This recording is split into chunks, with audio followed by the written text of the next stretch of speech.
Good afternoon, I'm Malcolm Jordan and this is your midday news fix for Wednesday the 25th of October.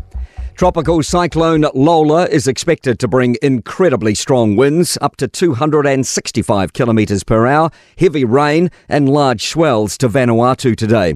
The International Federation of Red Cross says volunteers are actively engaged in the community, taking stock of relief items and informing residents of evacuation centres.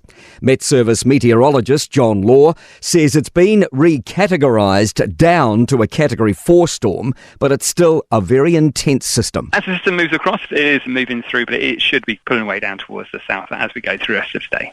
National says it's ridiculous that money is being spent on projects that will be cut under the next government. Leader Christopher Luxon has reiterated National would stop Let's Get Wellington Moving and fair pay agreements.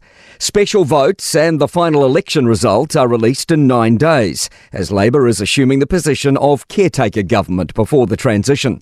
Labor's Megan Woods calls the current situation a weird space. Until coalition talks are concluded, there is no clear government position for the incoming government. We've got potentially three parties that are coming together on that. National's Mark Mitchell says it's a disrespect to taxpayers' money. They should have pushed the pause button. We've been very clear through the campaign what our priorities are and what we intend to do. Meanwhile, incoming Prime Minister Chris Luxon thinks the time to count special votes is too long. Special vote counts will be released next Friday, November 3, almost 3 weeks on from Election Day. Luxon told Mike Hosking he agrees that's too long and 2 weeks would be reasonable. It used to be 2 weeks, and then I think when the rules got changed so that you could enrol on the election day, they then punched it out another week to 3 weeks to do specials.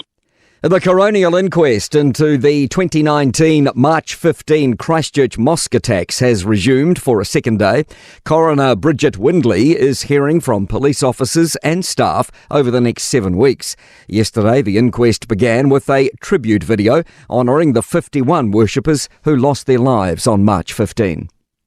A tense day at Wellington City Council as representatives prepare to vote on cost increases to the town hall, which some deem eye-watering.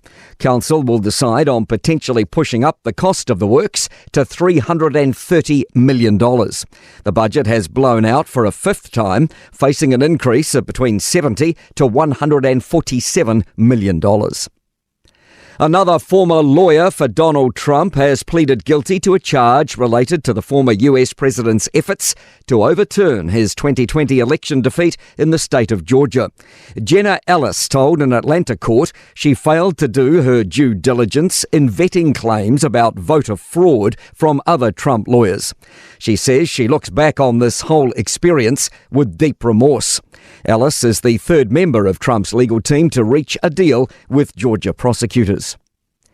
There's a new campaign urging Kiwi kids to show their support for the All Blacks in the lead-up to the Rugby World Cup final by ditching school uniforms and wearing black to school this week.